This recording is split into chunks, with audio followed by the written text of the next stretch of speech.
So when it comes to increasing your email marketing revenue for your Shopify brand, there's one thing that most people overlook and completely miss.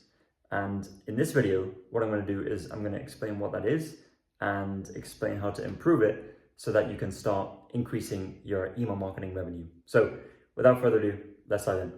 So deliverability, probably the most overlooked part of a successful email marketing program. If your deliverability is not optimal, you're losing money every time you send an email. And deliverability is your ability to successfully deliver emails to the recipient's inbox. Good deliverability means you have a strong inbox rate, you have a good amount of emails hitting the inbox, and bad deliverability means that you have a low inbox rate and a lot of your emails are going to the promotions folder or even the spam folder, all right?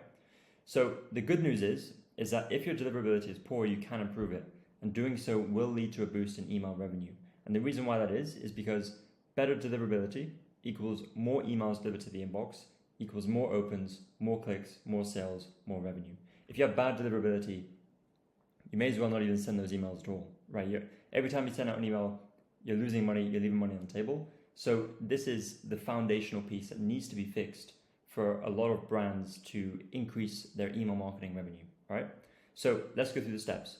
Step one is foundations and setup. The first thing you want to do is make sure your DNS records are set up correctly.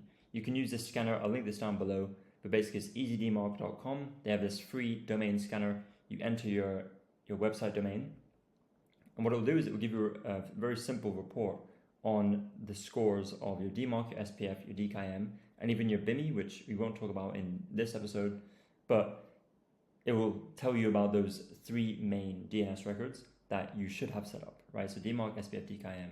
And what these are authentication tools that receiving inboxes use to make sure you're a verified trusted sender. And DMARC also protects you by preventing others from spoofing or impersonating you by sending emails from your domain, right? So really, really important to have these set up. And the second thing you want to do is you want to make sure you're constantly warming up your email accounts you're using to send emails from. So warming is the process of improving your email deliverability by sending emails to recipients who pull any of your emails out of spam and promotions folders. They reply to your emails, they click links in your emails, they mark your emails as important, and more. And this is done to send good, quote unquote, signals to inbox providers to increase your sender reputation and therefore deliverability. We're going to talk about signals a little bit more detail in just a moment.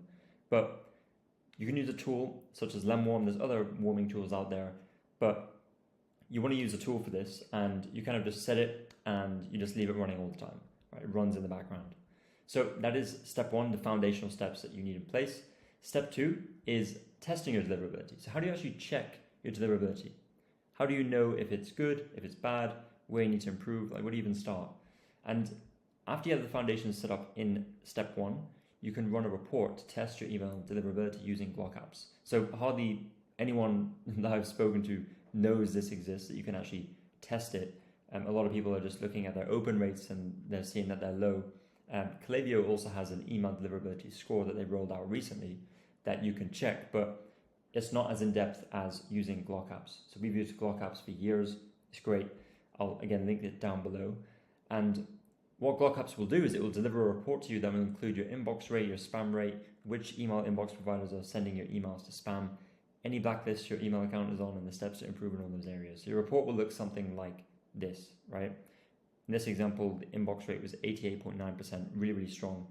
If you're above 85%, you're good. You ideally want to get it above 90%, but tabs or anything like promotions or other folders, and then spam, as you can see, is 7.4. You want to reduce this as much as possible, of course. But in this report, there's a lot more detail. I just wanted to show you an example of how this looks as a preview. So once you have your report, you know what to improve, you start putting that into action. The next thing is audience segmentation. And what this really means is that sending to engaged audiences and actively removing unengaged audiences leads to better deliverability. So there are some audiences that we build on all cases. An engaged audience, you really want to test the time frame.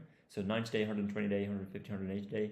We find that either 90 or 120 days works best. And the definition for this is someone has opened an email or clicked an email at least once in the last X days, right? So X would be the daytime you fill in here, 90, 120, And you want to test, right? Because you might find that 150 days segment, you're getting the same engagement on your open rate and click rate as a 90-day list. It's unlikely, but it might happen. And you're able to reach more recipients when doing so. So you want to test around, I guess, start with the bigger ones and notch it down until you find the sweet spot, right? Next thing is existing customers. Placed order at least once over all time is the definition. We're talking Klaviyo definitions here as well, just in terms of the wording, but I think they're very self-explanatory. And you want to get more granular with this as well. For example, has placed an order at least once in the last 21 days. The reason for this is because when we're sending out emails to prospects or even to existing customers where they can purchase a product again, or it's a new product or a different product than what they've purchased, we want to exclude those that have just placed an order, mainly because customer experience, right? If I'm a customer that just placed an order and then I'm getting emails to purchase another product before I've even received the product that I just ordered, that doesn't really, give me a good experience, right? So we like to have this time frame that allows for delivery, that allows for some time for the customer to use the product before we start sending them more emails that are very transactional, right? And non-customers place orders 0 times over all time, and an optional you can have is active in the flow name, right? So some people, they like to exclude people who are active in the welcome series, exclude people who are active in abandoned checkout, just because they want to be mindful of the email volume that the recipients are receiving. If they're receiving flows, but also your email campaigns, it may be overkill, right?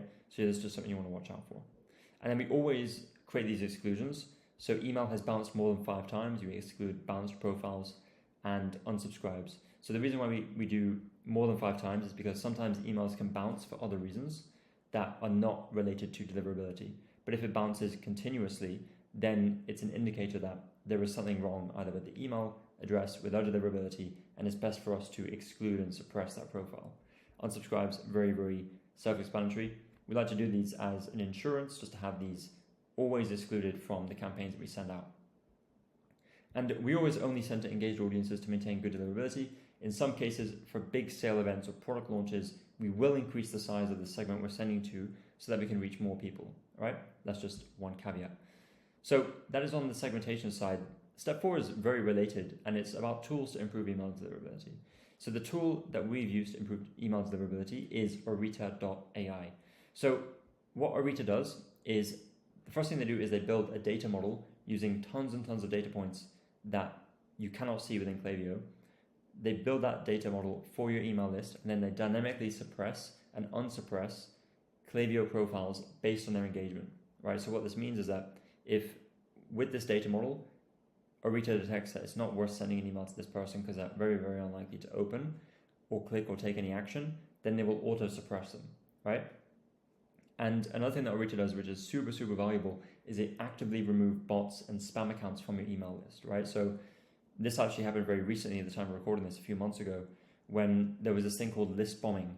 And a lot of Shopify brands, what was happening was they were being targeted by this quote unquote attack, you could call it, where a lot of spam accounts were signing up to the email pop-ups and joining the list, marking the emails as spam, really just creating bad signals to decrease deliverability.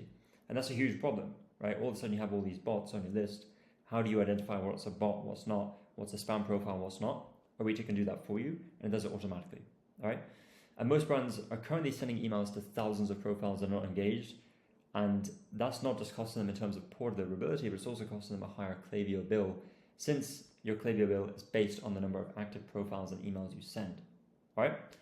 Last thing, Arita, they also provide a free deliverability audit to identify how you can improve. So even if it's just looking at the audit and seeing, wow, like I never even realized we had this many profiles that are inactive or profiles that are just not worth sending to that we currently are, it's a good eye opener to identify those areas to improve, all right? And then the 5th and final step is what we call strategic deliverability enhancers. So there are 2 things we do in these strategic deliverability enhancers. The first one is reply to campaigns. What this is it's an email that's encouraging the recipient to reply. We're asking them to reply. And usually this works really well for upcoming product launches, sale events, where we want to create excitement and we want to build up that hype. So by getting customers to respond to the email, we're confirming their interest. They're making a micro commitment to show their interest. But the underground thing that's happening that can't be seen is that when someone replies to an email, it sends a very, very strong signal to the inbox providers. So quick background on what signals are. Inbox providers, Gmail, Yahoo, AOL, Hotmail, all those ones, they determine your deliverability and your reputation as a sender by using signals. It's not the only thing they use, but signals is really, really important. And signals are basically any action that is taken from the recipient on your email. An open, a click, a reply, starred, marked as important, marked as spam, moved to the spam folder, moved from the spam folder to the inbox folder. All these actions are signals. And it's widely known that each of these signals carries a different weight in importance. So a reply to an email is one of the most strongest signals, right? An open, not so much. But a reply to the email is.